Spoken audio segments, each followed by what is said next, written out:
नमस्कार। Allahabad high court ने ज्ञानवापी परिसर के स्वामित्व विवाद को लेकर महत्वपूर्ण फैसला सुना दिया है। जी हां, इलाहाबाद हाई कोर्ट ने कहा कि प्लेसेस ऑफ वर्शिप एक्ट 1991 से सिविल वाद बाधित नहीं होता है। ये जो तस्वीरें आप देख रहे हैं, ये तस्वीरें अपने आप में खास है। सर्वे के दौरान ये तस्वीरें दीवारों की तस्वीरें हैं। खैर, कोर्ट ने अंजुमन इंतजामिया मसाजिद कमेटी और सुन्नी सेंट्रल वक्फ बोर्ड की तरफ से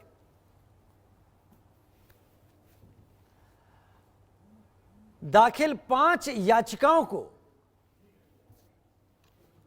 खारिज कर दिया है। हाईकोर्ट ने कहा कि यह सिविल वाद राष्ट्रीय महत्व का है और यह वाद दो व्यक्तिगत पक्षों के बीच का विवाद नहीं है। कोर्ट ने यह भी कहा कि 32 साल से सिविल वाद वाराणसी जिला अदालत में लंबित है। पिछले 25 साल तक अंतरिम आदेश के कारण सुनवाई रुकी रही। कोर्ट ने साफ साफ कहा कि राष्ट्रहित में सिविल वाद जल्द तय होना चाहिए। दोनों पक्ष सुनवाई में देरी की टैक्टिक्स अपनाए बगैर सुनवाई में सहयोग करें। कुल मिलाकर कोर्ट ने अधीनस्थ अदालत को 6 माह में वाद तय करने का निर्देश दे दिया है और कहा कि सुनवाई अनावश्यक रूप से स्थगित नहीं की जाए। ऐसी दशा में भारी खर्जाना भी पक्षों पर लगाया जा सकता है। कोर्ट ने एएसआई को साइंटिफिक सर्वे रिपोर्ट अदालत में पेश करने का निर्देश दिया और कहा कि जरूरी होने पर सर्वे जारी रखा जाए। अब एएसआई सर्वे रिपोर्ट के आधार पर ज्ञानवापी परिसर के स्वामित्व विवाद का हल निकालें। करोड़ों हिंदुओं की आस्था की रक्षा होगी और हाईकोर्ट के फैसले से ज्ञानवापी स्थित स्वयंभू भगवान विश्वेश्वर नाथ मंदिर के जीर्णोद्धार का मार्ग प्रशस्त होगा।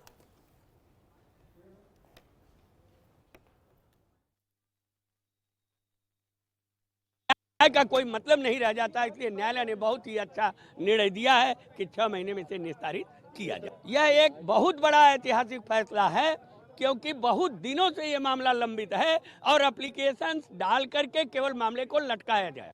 माननीय उच्च न्यायालय ने आज जो मुस्लिम पक्ष के द्वारा 5 रिट याचिकाएं दाखिल की गई थी उन सबको निरस्त कर दिया गया और जो लोअर कोर्ट का आदेश पारित किया गया है उसको एफर्म कर दिया गया। कोर्ट के द्वारा यह कहा गया है कि यह जो वाद संख्या 610 सन 1991 है वह section 4 places of worship special provision act 1991 से बाधित नहीं है।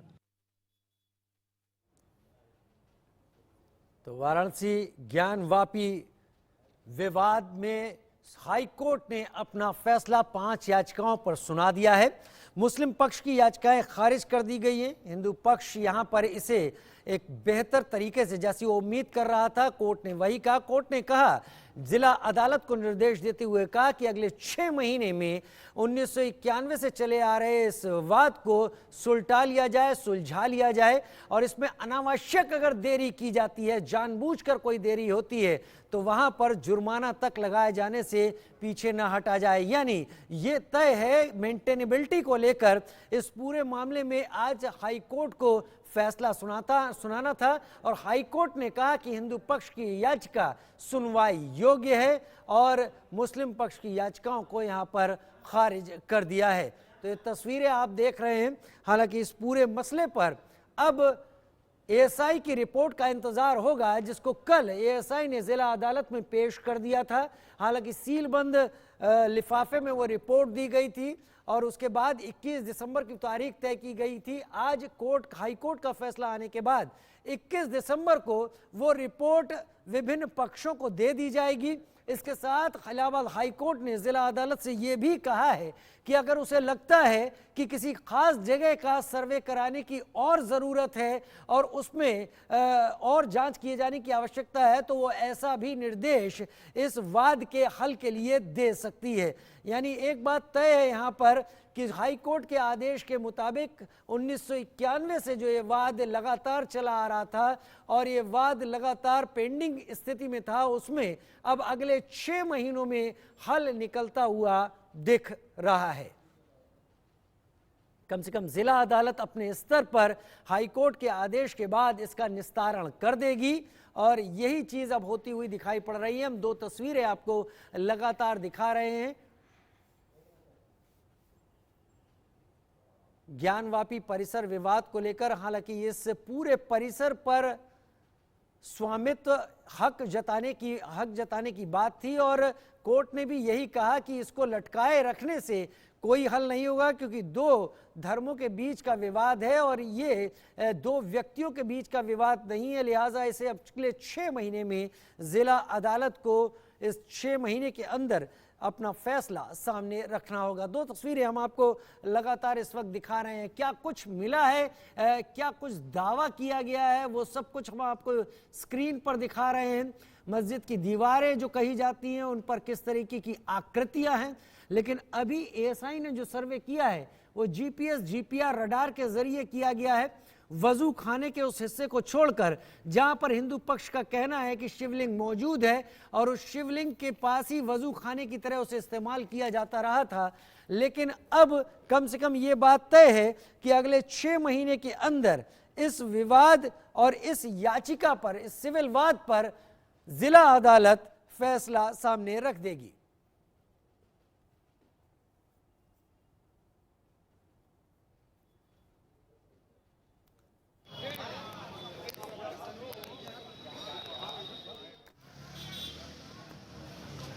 अंजुमन इंतजामिया कमेटी पहुंची थी यहाँ पर। हाईकोर्ट ने पिछली सुनवाई में 8 दिसंबर को फैसला सुरक्षित रख लिया था। हालांकि इसके पहले भी ये फैसला हाईकोर्ट में सुरक्षित रखा गया था, लेकिन तब सुरक्षित रखे जाने के बाद किन्हीं कारणों से जस्टिस ने खुद को इस मामले से अलग कर लिया था और इस बार इस मामले में फैसला सुनाया गया और फैसला सुनाया गया तो मेंटेनेबिलिटी के ऊपर एक फैसला था और उस मेंटेनेबिलिटी और एएसआई सर्वे के ऊपर एक फैसला था और उस पर साफ कर दिया कि ये याचिका पोषणीय है, सुनने योग्य है, इस याचिका को सुना जाना चाहिए और उसके जरिए 6 महीने का समय भी निर्धारित कर दिया गया सरकार इलाहाबाद हाईकोर्ट की तरफ से।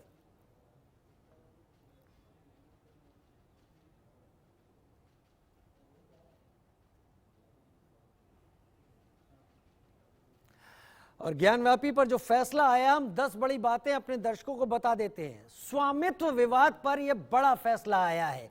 वर्शिप एक्ट से मालिकाना हक बाधित नहीं है। मुस्लिम पक्ष की सभी याचिकाएं यहां पर खारिज कर दी गई। राष्ट्रहित में मालिकाना हक जल्द तय किया जाए। दोनों पक्ष सुनवाई में देरी करेंगे तो जुर्माना भी लगाया जाएगा। 32 साल से विवाद लंबित है, फैसला जल्द जरूरी है। 6 महीने में मालिकाना हक तय करने का निर्देश दिया है।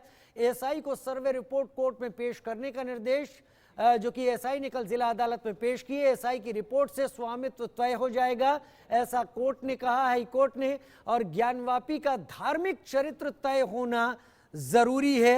हाई कोर्ट ने इस बारे में स्पष्ट बात सामने रखी है।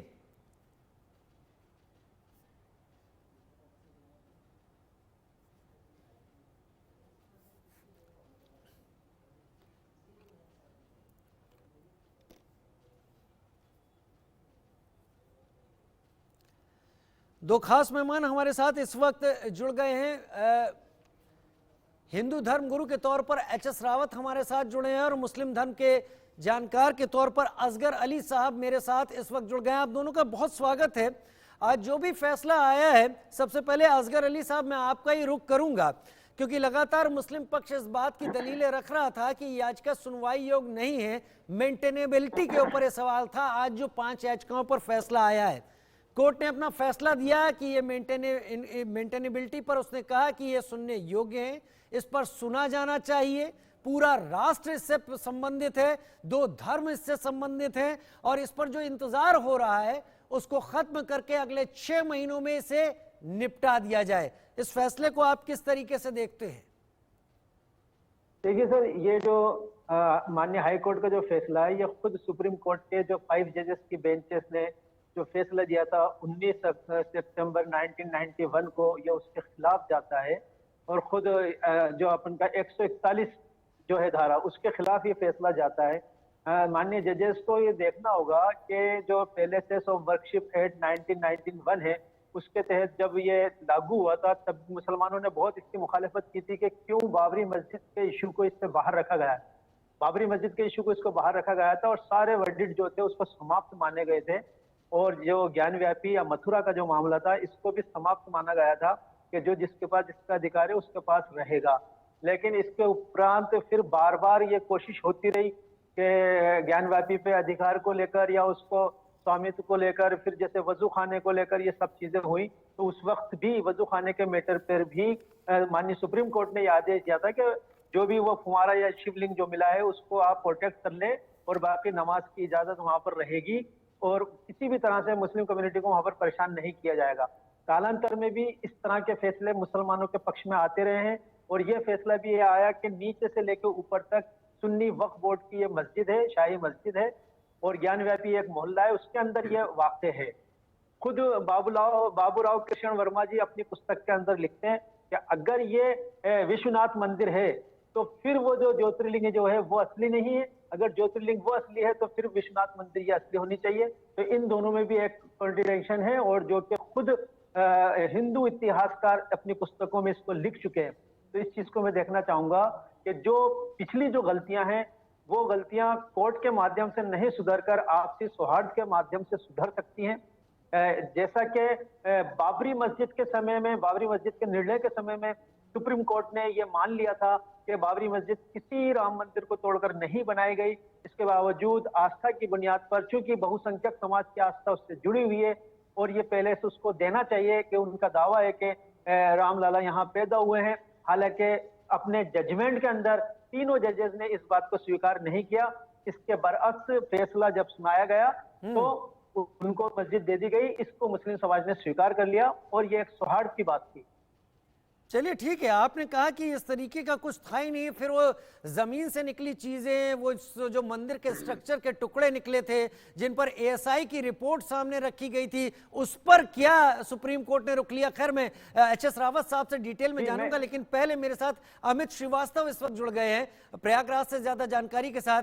अमित, आज जो भी हाईकोर्ट की तरफ से चीजों को स्पष्ट किया गया है, सबसे पहले प्लेसेस ऑफ वर्शिप एक्ट को लेकर उन्होंने साफ कहा है, उसको खारिज करते हुए उन्होंने कहा है कि यहां पर इस पे सुनवाई योग्य है। प्लेसेस ऑफ वर्शिप एक्ट जो मूल संरचना की बात करता है उसके बारे में बात करते हुए कई चीजें क्लियर की हैं। क्या कुछ हुआ आज कोर्ट पे?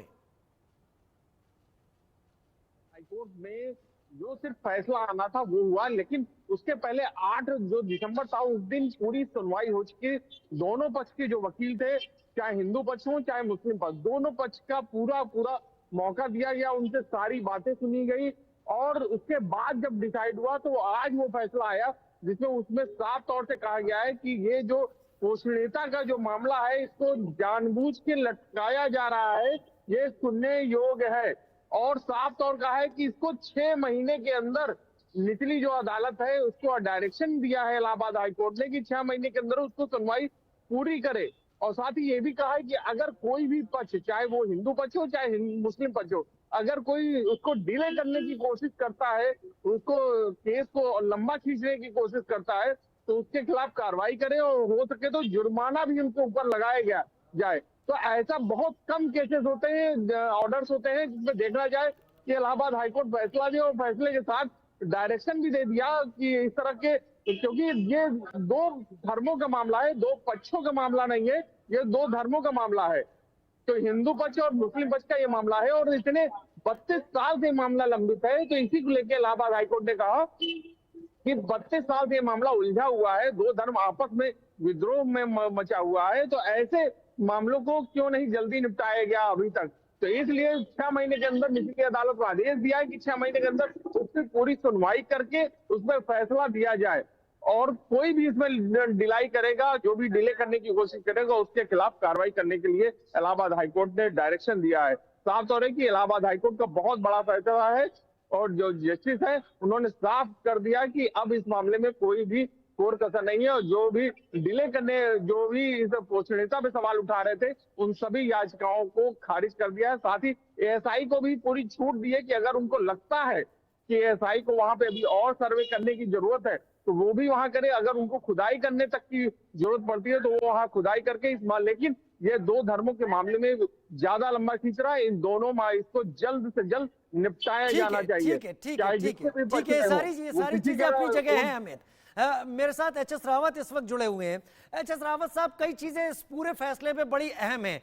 अहम इस लिहाज से कि इतना जो इंतजार था उसे खत्म करें, 6 महीने के अंदर फैसला दें, फैसला आना चाहिए इस सारी चीजों पर, स्थिति साफ होनी चाहिए। और यह भी कहा है अदालत को कि अगर उसे लगता है कि एसआई के सर्वे की और भी जरूरत है तो उसे भी कराएं, चीजों को स्पष्ट करें। चीजों को टालते रहने से कोई फैसला नहीं होता, चीजें साफ नहीं होती। एचएस रावत साहब। जी बिल्कुल राजीव जी, कोर्ट का जो फैसला है हाई कोर्ट का बिल्कुल सत्य है और ऐसा होना भी चाहिए, क्योंकि ये न्याय की मर्यादा भी इस बात को कहती है कि जितना जल्दी हो सकता है करना चाहिए। क्योंकि यहाँ पर बहुत सारे हिंदू धर्म के जितने भी लोग हैं उनकी अपनी आस्था है और आस्था को, किसी की आस्था को कुचलना नहीं चाहिए। मेरे प्रिय धर्मगुरु दोस्त हैं असगर अली साहब कह रहे थे कि बाबरी मस्जिद में कोई प्रूफ नहीं मिला था।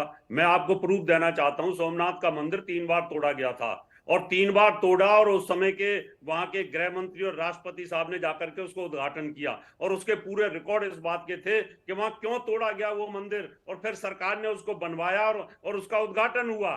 क्या वो तोड़ा नहीं गया था? तो जब वो तोड़ा गया था, ये तो इनसे पहले का मंदिर था, तो विश्वनाथ, काशी विश्वनाथ पहले का था, राम जन्मभूमि पहले की है, कृष्ण जन्मभूमि पहले की है।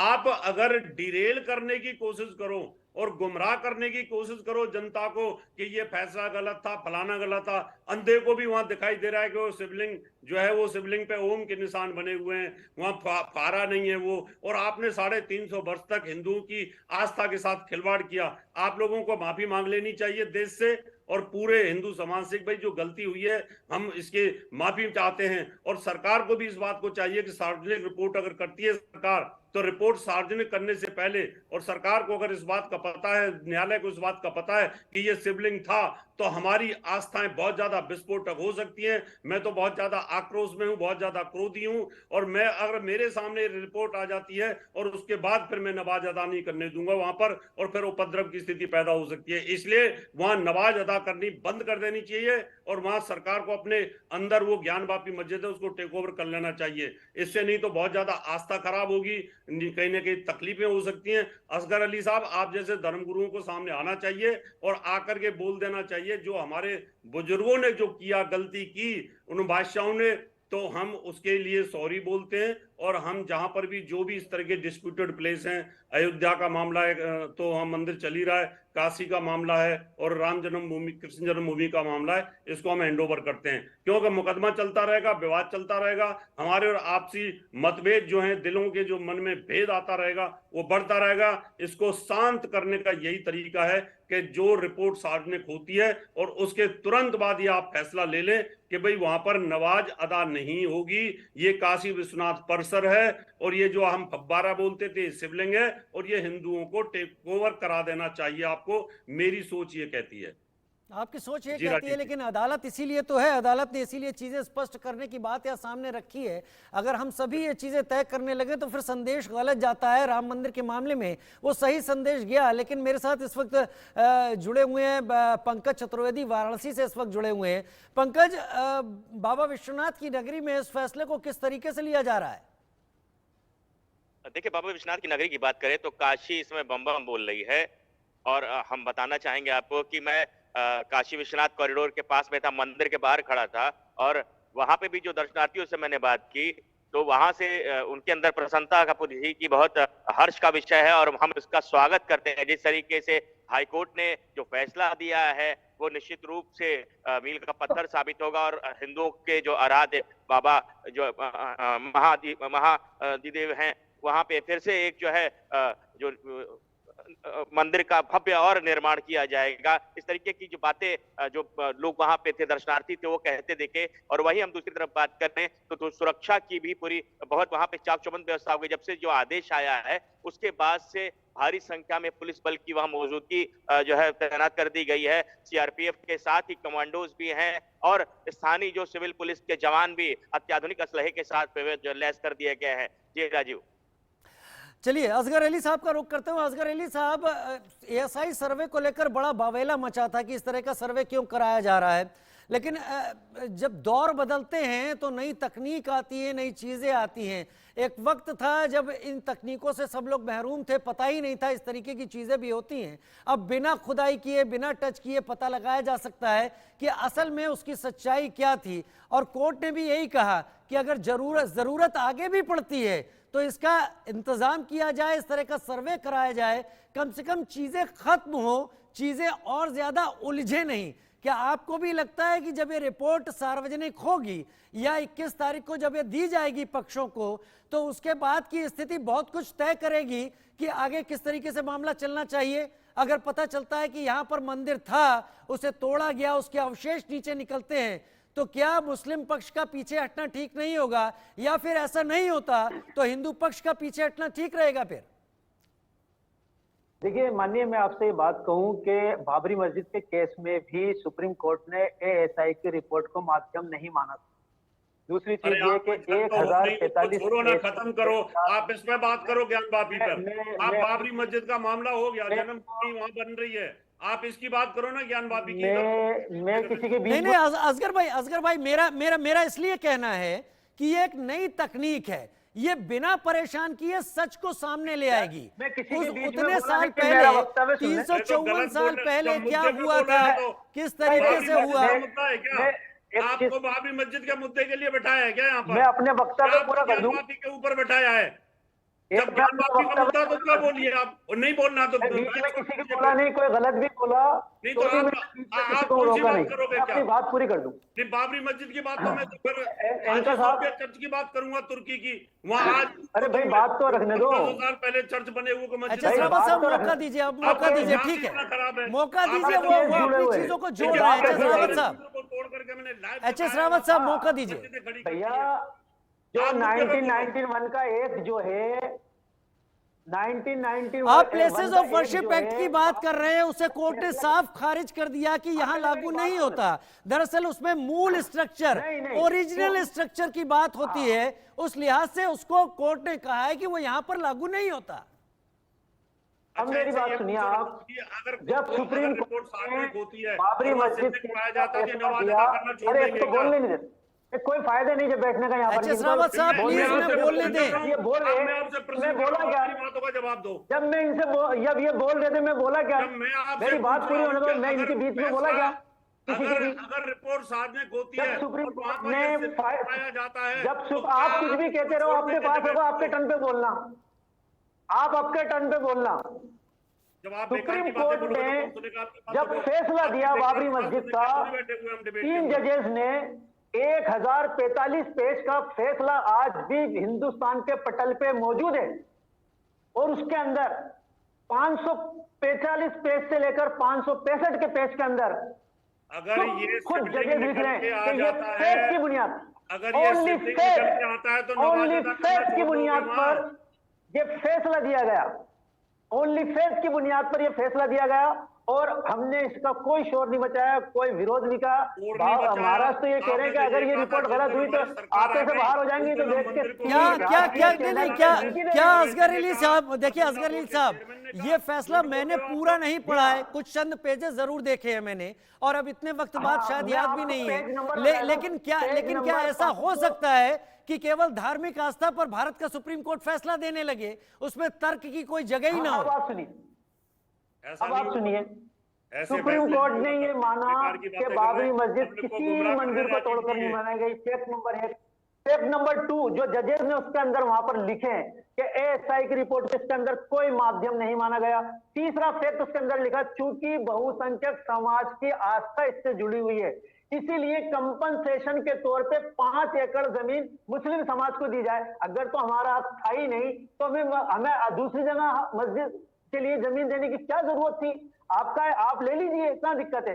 और जहां तक ये 99 प्लेसेस ऑफ वर्शिप एक्ट की बात हो रही है, इसके अंदर साफ कह दिया जाता है कि इन दोनों जगहों पे सेटलमेंट हो गया है।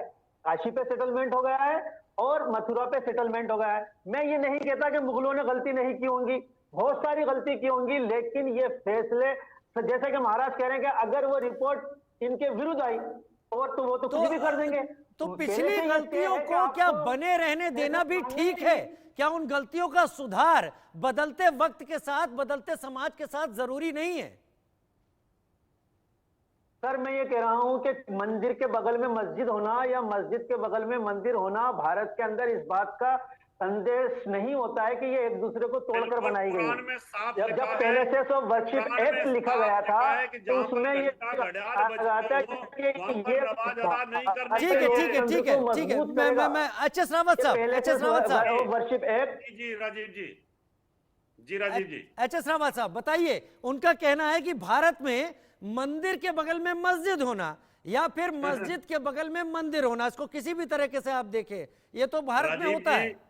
राजीव जी मैं तो हैरान होता हूं जब कभी फिल्में बचपन में देखते थे तो बोलते थे वाह अल्लाह इस्लाम बड़ा सच्चा है, और मैं तो यहाँ देखता हूँ कि जितने भी धर्मगुरु आते हैं झूठ के पुलंदा बोलते हैं। वैसे इनकी कुरान के अंदर हदीसों में लिखा हुआ है कि जहां पर घंटा गलियाज बजती हो, वहां धूप बत्ती अगरबत्ती हो, वहां पर राम नाम का कोई ऐसा जयकारा आपको चैलेंज है, तो वहां आपको पर चैलेंज है, मस्जिद राष्ट्रीय बनी नहीं चैनल पे सकती। दिखा दो, ये नमाज अदा नहीं आपको कर सकते वहां पर। चैलेंज है, ये इनके आप दिखा दीजिए। लिखा है। और साथ में ये लिखा है कि अगर कहीं पर भी कोई जमीन कब्जा की गई है या किसी मंदिर को तोड़ा गया, गुरुद्वारे को तोड़ा गया है, तो वहां पर भी ये मस्जिद नहीं बना सकते।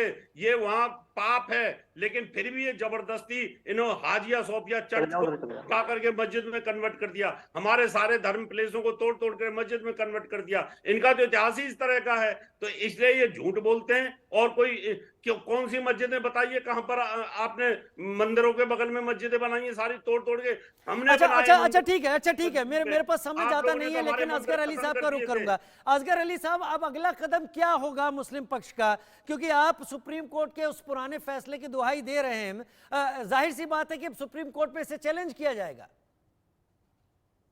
देखिए मैं आपसे राजेश जी एक बात कहूं कि हमें ये कुछ चीजें ऐसी हैं जो वास्तव में कोर्ट से चेंज नहीं हो सकती। ये आपस में सौहार्द का मामला है। जैसे कि ऋग्वेद में कहा गया है कि समानो मंत्र समिति समानी समानम मना से चित वेशाम, कि हमारे मंत्र समान हो, हमारी समिति समान हो, हमारे चित समान हो। अगर हम सौहार्द के साथ इस मसले को सुलझा लें तो ये भारतवर्ष के लिए बहुत अच्छा होगा, नहीं तो ये बहुत बड़ी कठिनाई बनती जा रही है चीजें। हमने तो बाबरी मस्जिद के फैसले को भी माना सर आंखों पर। मौलाना साहब आपको पता है, इतिहास भी पढ़ा है, पहले आप भी हिंदू थे, आपके पूर्वज भी हिंदू थे, पता है कि आताताई लोगों ने नहीं आप ऐसे हर कुछ स्टेशन पे बैठ के हर कुछ मत बोलो भाई। भगवान राम का महाराज आप कुछ भी बोलेंगे तो मैं मान लूंगा क्या? अरे सर आप कुछ भी बोलेंगे तो मैं मान लूंगा क्या? तो आप ये आपकी कहीं भी बातें हैं, ये चंद बातें हैं जो आप बार बार बोलते हो। ये आप बात कर लेना कभी पूर्वजों के मैटर पे, कभी पूर्वजों के मैटर पे बात कर लेना मुझसे, पूर्वजों के मैटर पे मुझसे बात कर लेना, कौन पूर्वज किसके पूर्वज कहाँ से आए, बिल्कुल बात कर लूंगा मैं आपसे। उठाया 4 लफ्ज है आपके पास, 4 शब्द है वो आप बोलते हो हर जगह पे, कन्वर्टेड हो और सब पता है की वजह से आपके पूर्वजों ने धर्म परिवर्तन कर लिया। किसने कहा कन्वर्टेड हो? आप पहले सनातन, आप है ना हिंदू धर्म को छोड़कर सनातन धर्म अपनाओ, हिंदू धर्म छोड़ के सनातन धर्म अपनाओ। पहले तुम शाश्वत धर्म वैदिक धर्म अपनाओ। आप, मैं आपको चैलेंज कर रहा हूँ। एकम अकायम, उसमें कोई मूर्ति पूजा नहीं है, एकेश्वरवाद है वेदों के अंदर। एकम ब्रह्म दिव्यते नास्ते नास्ते किंचन अकायम, वो एक है, उसकी कोई काया नहीं है। ये आज इंसान को बड़ा गुस्सा आता है तो उसका धर्म परिवर्तन किया जाए, किसी की शुद्धि की जाए।